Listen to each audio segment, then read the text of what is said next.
As I've said many times before, the economic crisis of 2008 was only a speed bump on the way to the main event. I believe that before the end of this decade, there will be an economic crisis so historic that it will eclipse the crash of 1929 and the subsequent Great Depression. I also believe that it is both unavoidable and inevitable because it is merely the free market releasing stored-up energy from decades of economic manipulation. Yes, bad things are going to happen, but it could be the best thing that ever happened to you. This guide started out as the top 10 reasons to buy gold and silver, and was originally drafted by some very good and well-intentioned employees. But when I read it, something just didn't feel right. It contained all the usual reasons that any precious metals dealer would point out as to why people should own gold and silver. Though they were all very good reasons to own gold and silver, they weren't the reasons that I buy gold and silver. So here you go, a countdown of the top 10 reasons that I buy gold and silver.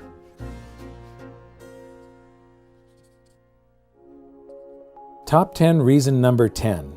All the world's currencies are fiat, and fiat currencies always fail. 99.9% of the world's population is unaware that we no longer use money. We use fiat national currencies. What is a fiat currency? Fiat currencies are faith-based. They are national currencies that are not backed by anything of value like gold. Instead, the government just declares that they have value, and as long as the people keep believing, they do have value, and the people accept them for a while. But here's the thing.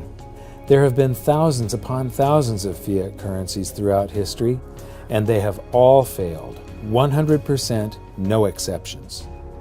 But there is a vast difference this time around.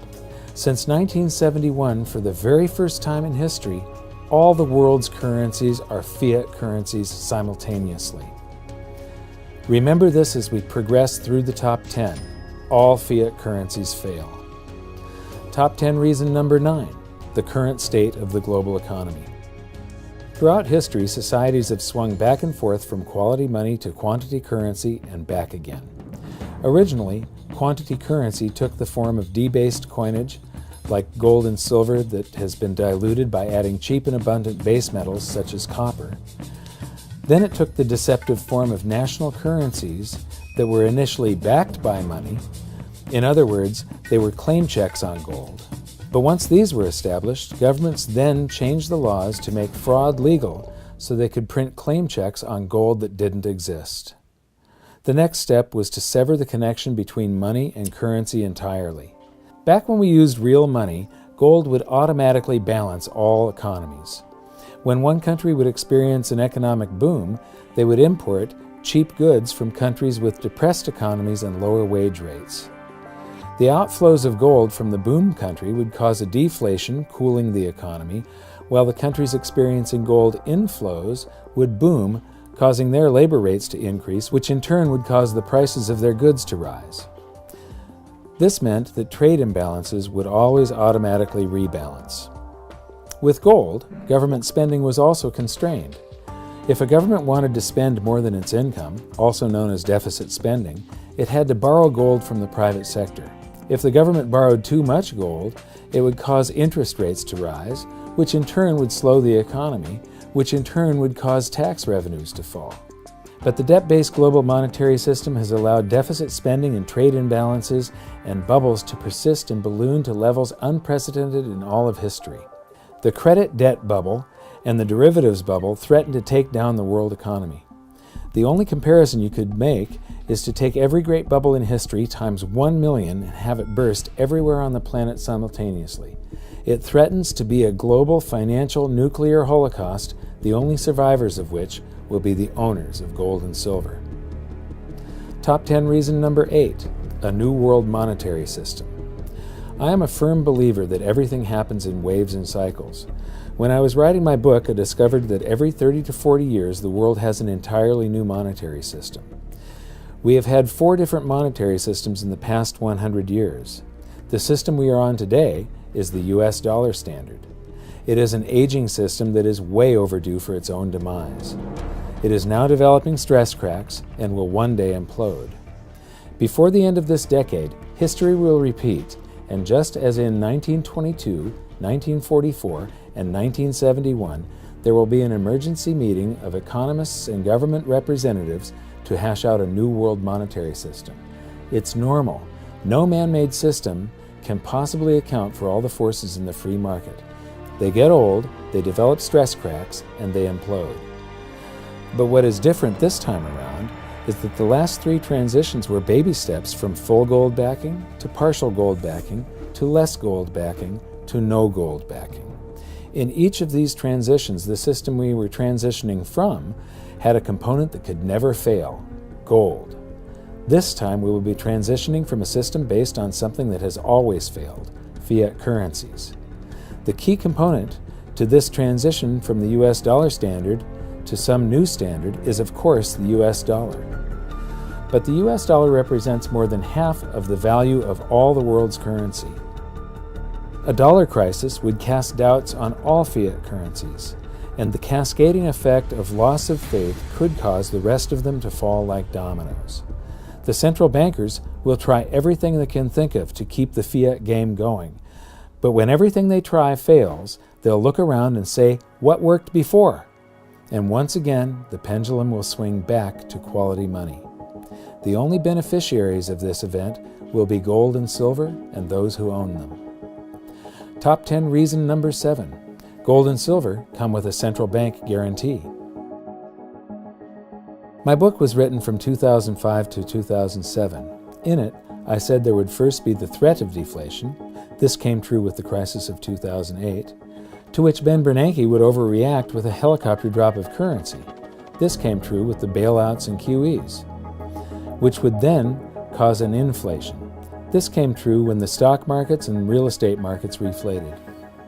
So far, the Federal Reserve has not only lived up to my predictions, but it has surpassed even my wildest nightmares. They believe that they can fix things by running the printing presses. But the tail does not wag the dog. The free market is responsible for our prosperity. It is the economy, not the numbers they print on pieces of paper or conjure in computers. So now that they have proven that massive currency creation doesn't work, they're going to double down on it. But it is the market that ultimately rules. They are about to discover the horrific economic consequences of their reckless actions. As I said in my book, next there will be a real deflation, a contraction of the currency supply they cannot control. This will happen when the credit, debt, bond, fiat currency, and derivative bubbles begin to implode.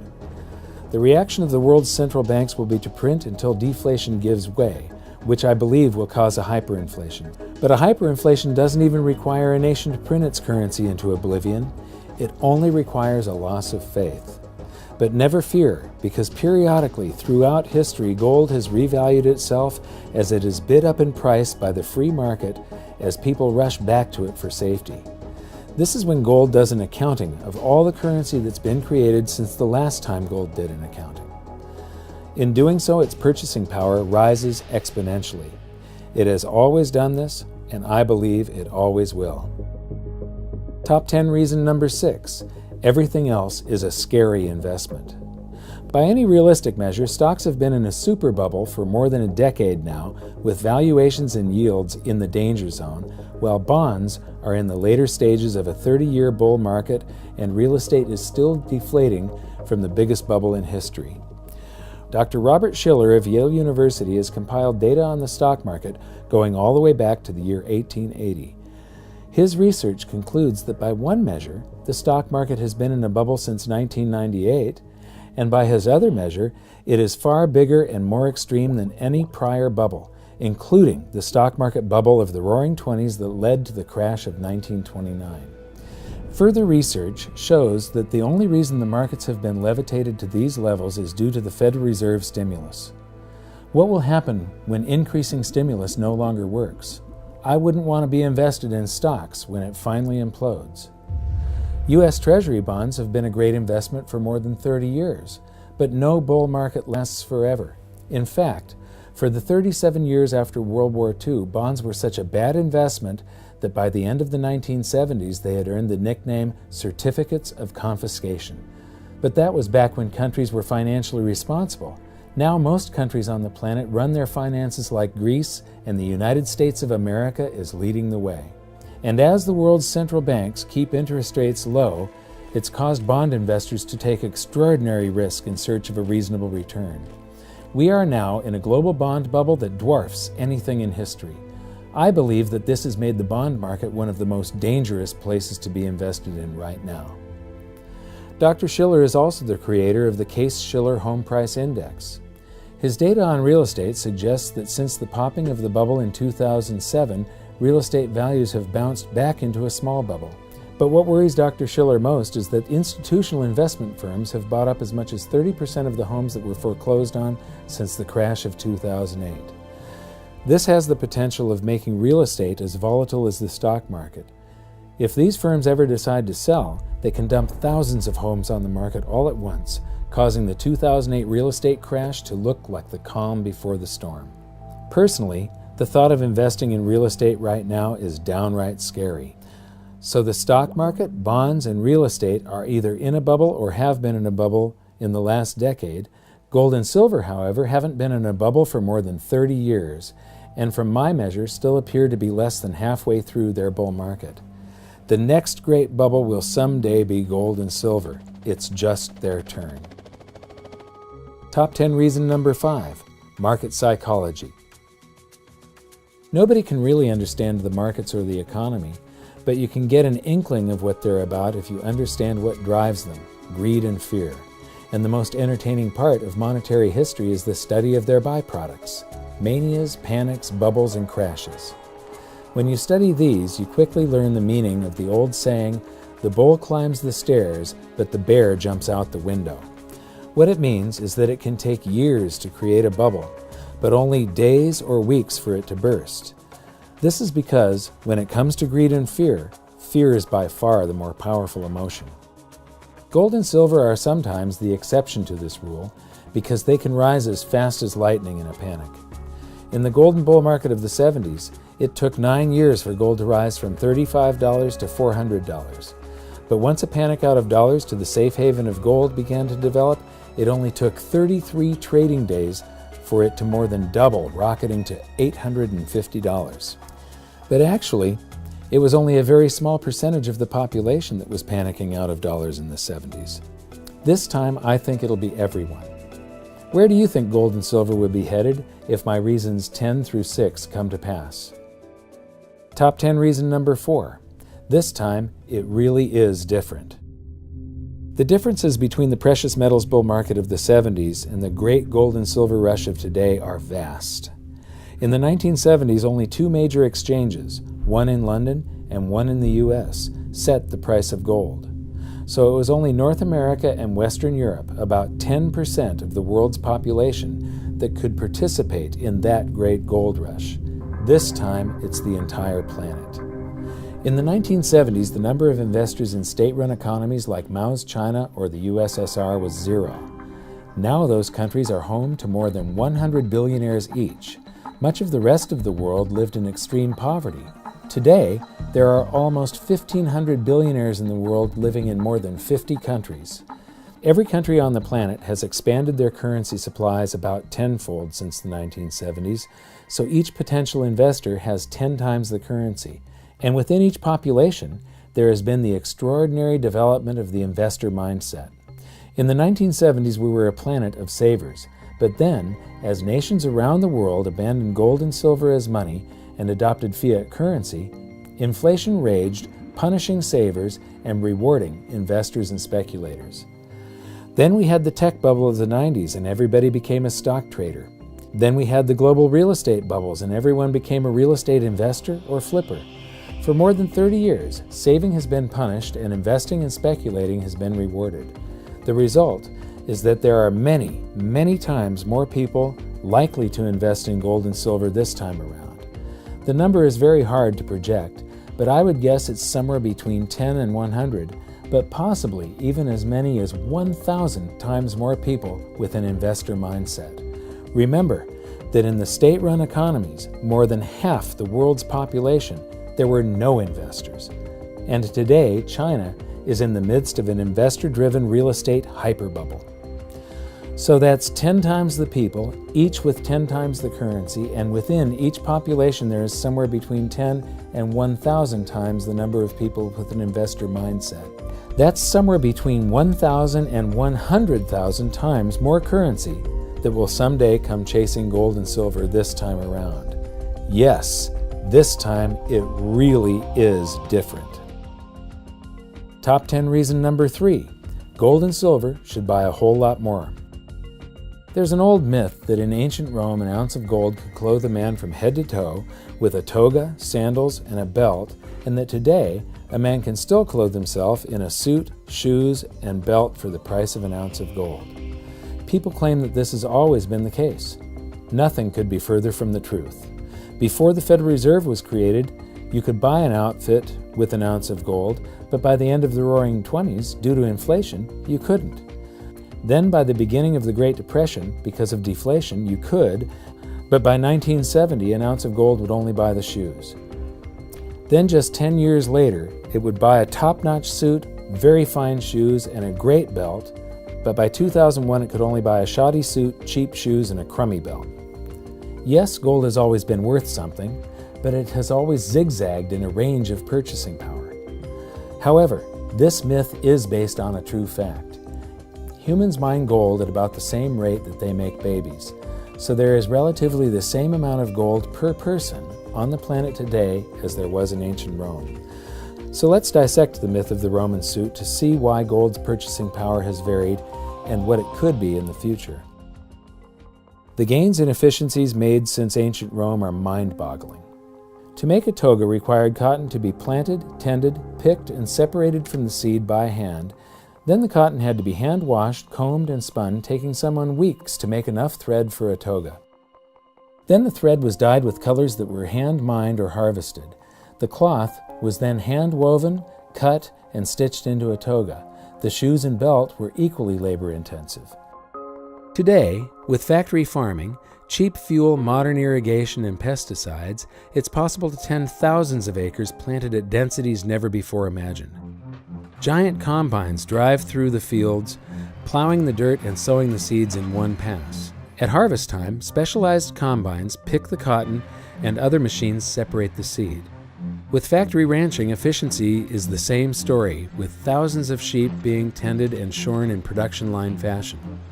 Then trucks deliver the cotton or wool to where it's washed, combed, and spun into miles of thread in minutes, then dyed with cheap mass-production dyes and woven into miles of cloth by machines, again in minutes. Then the cloth is stacked many layers thick, and a computer-guided shear cuts out dozens of each of the parts of the suit in a single pass. The parts go to an assembly plant where workers who specialize in making the left sleeve or the right leg and such do so at amazing speed. Workers that can turn out dozens of suits per day do the final assembly also at a blazing rate. Then it's shipped to a store where you can pick from dozens or even hundreds of styles, colors, and sizes.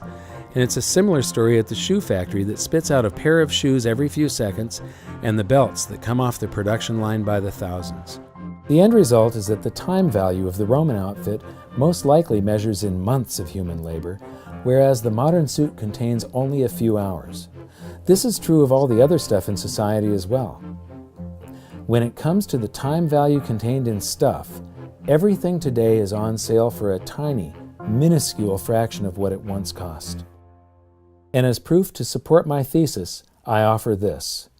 Today, a good percentage of the world's population has maybe 100 times more stuff than 99% had 2,000 years ago. Think about it.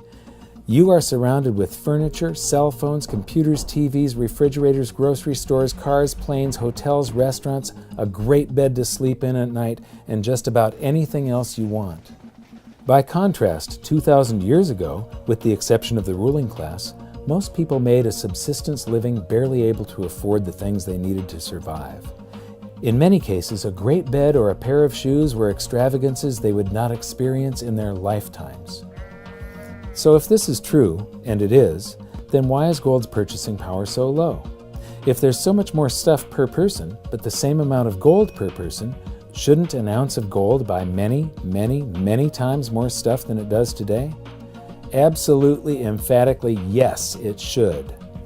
Then why doesn't it? because of the other big factor in busting this myth. In ancient Rome, if you wanted to save some of your wealth for the future, there was only one asset available for you to save your purchasing power in: real money, the gold and silver coins that made up their money supply. Today, if you want to save some of your wealth for the future, you do so with financial assets such as stocks and bonds, and maybe a tiny portion of currency in a checking account. These highly liquid assets actually compete with gold and silver as a place to store your wealth. They all dilute each other's purchasing power. In ancient Rome, there was only one place to store your wealth. Today, there are thousands. So that's the answer. With technology, machinery, and super cheap energy, we've become 1,000 times more efficient at producing stuff, and at the same time, we've created 1,000 times more ways to store our wealth. The gains in purchasing power that gold should have made, due to man becoming so much more efficient at making stuff, have been almost exactly offset by the proliferation of alternative liquid financial assets in which to store that wealth. If it weren't for all those competing currencies and alternative financial assets, gold would buy many, many times more stuff. So what happens to those alternate financial assets in the inevitable market crash that lies out there in the future? Those trusted financial assets suddenly become hocus-pocus voodoo financial assets as their value evaporates, just like those AAA-rated mortgage-backed securities did in the crash of 2008. What happens to fiat currencies in the coming currency crisis? All those currencies become hot potatoes that nobody wants, causing hard assets, like gold and silver, to be bid up to the moon. Either way, gold will buy a whole lot more stuff someday in the near future. Today, there is about $40,000 worth of liquid financial assets per person versus only $200 worth of investment-grade gold. That's a 200-to-1 ratio. That means that in a crisis, if just 10% of the wealth invested in those alternative financial assets were to come chasing gold, its price would rise 20-fold. The moral of this story is, if you want to buy 20 suits, shoes, and belts a few years from now, buy an ounce of gold today. Taken separately, any one of these reasons is a compelling case for gold and silver. But if you look at them all together, and you take into account that for the very first time this gold and silver rush is going to be global, you realize that these reasons aren't just additive, but they multiply upon one another. Therefore, my top 10 reason number 2 is, it's all happening at once, and this time it's global. So there's more stuff per person than at any time in history, but the same amount of gold, and competing currencies and other assets have diluted gold's purchasing power. Today there's 200 times more wealth stored in these competing assets than there is in gold, and if only 10% of that wealth comes chasing gold, its price will rise 20-fold. And in the crisis I see coming, it's going to be a lot more than just 10%. The world is now in uncharted territory. Budget deficits, trade deficits, and government debt have ballooned to lethal levels. Real estate, stocks, and bonds are all in bubbles, and the credit, debt, and derivatives bubbles threaten to take down the world economy. It took years to create these bubbles, but it will only take days or weeks for them to burst, and all bubbles eventually burst. In the inevitable crash and currency crisis that are bearing down on us, most trusted investments will probably evaporate while gold and silver are pushed into hyperbubbles. Because when it comes to greed and fear, fear is by far the more powerful emotion, and in a crisis, fear is what drives investors. Today there are 10 times the people, each with 10 times the currency, and somewhere between 10 and 1,000 times the number of people with an investor mindset than in the last great gold and silver rush. That's somewhere between 1,000 and 100,000 times more currency that will come chasing gold and silver this time around. For the very first time in history, all the world's currencies are fiat, and fiat currencies have always failed. Couple that with the facts that every country on the planet is creating currency on a suicidal scale never before imagined, that every 30 to 40 years the world has an entirely new monetary system, that we are overdue for the transition to a new monetary system right now, and you now have the recipe for a cataclysmic economic event that will be the greatest wealth transfer in history. It can either impoverish you, or it can enrich you beyond your wildest dreams. Knowing this, you think I would take every spare unit of currency I can get my hands on and buy gold. So why don't I? Because silver is undervalued compared to gold, so I buy both, but I buy mostly silver. And finally, top 10 reason number 1, I sleep better. As I said at the beginning of this article, I believe that an economic crisis of historic proportions is headed straight at us, and there is no avoiding it.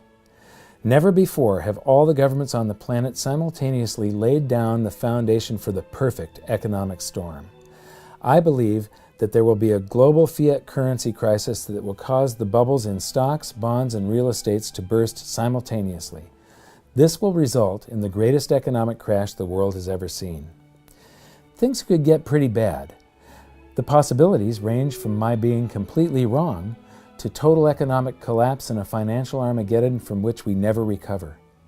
Toward the bad end is the possibility of the failure of the monetary system, which could cause rioting and a disruption of the food supply. But in any range of possibilities, there is something called a bell curve of probabilities. What that means is that either of the extremes, also called the tail risks, are very unlikely to happen, but that something in the middle is very likely to happen. Believe it or not, I am not a doomsayer, but nor do I believe the government when they tell me everything is going to be all right. I think it's going to be something in the middle. Yes, I believe it's going to be the greatest crash in history, but I have great hope. Man is an amazing species. We have a resilience and ability to adapt and bounce back from anything. Yes, banks could fail, but new, more efficient ones would take their place. Yes, the world monetary system could collapse, but this could be a good thing. If we could just make fraud, theft, and conflicts of interest illegal for the financial sector, like it is for the rest of us, and if we could just leave the free market alone and stop manipulating and meddling with it, it would quickly provide us with a new, efficient, stable, and honest monetary system that would increase the prosperity and standard of living for everyone. Yes, the stock, bond, and real estate markets will probably crash, and for those who are unprepared, it will be devastating. But if it's going to happen anyway, and if there's nothing I can do about it, then I may as well try to figure out how to turn this catastrophe into the best thing that has ever happened to me. As I have said many times, there are these brief moments in history where the safest asset class, gold and silver, the safe haven to protect your wealth for the last 5,000 years, simultaneously become the asset class with the greatest potential gains in absolute purchasing power. In periods of crisis, gold and silver are the asset class that outperform all others. This decade will see the greatest financial crisis in history. That means it will also be the greatest wealth transfer in history, and that means it is the greatest opportunity in history. How have I prepared for the range of possibilities? I've been accumulating precious metals since 2002. To me, this relieves a lot of anxiety. And now, I've purchased a supply of emergency food. I've given one of these assortments to each of my family members, my best friends, and all of my employees. This has relieved most of my remaining anxiety. How do I sleep at night? Very well, thank you. So now that you know why I buy gold and silver, I'd like to show you how to buy gold and silver. Before you buy an ounce of gold or silver for yourself, I want to send you a free copy of my book, Guide to Investing in Gold and Silver. It tells you everything you need to know about owning gold and silver, including where to store it, the pitfalls to avoid, how this industry works, and which bullion products I buy for myself.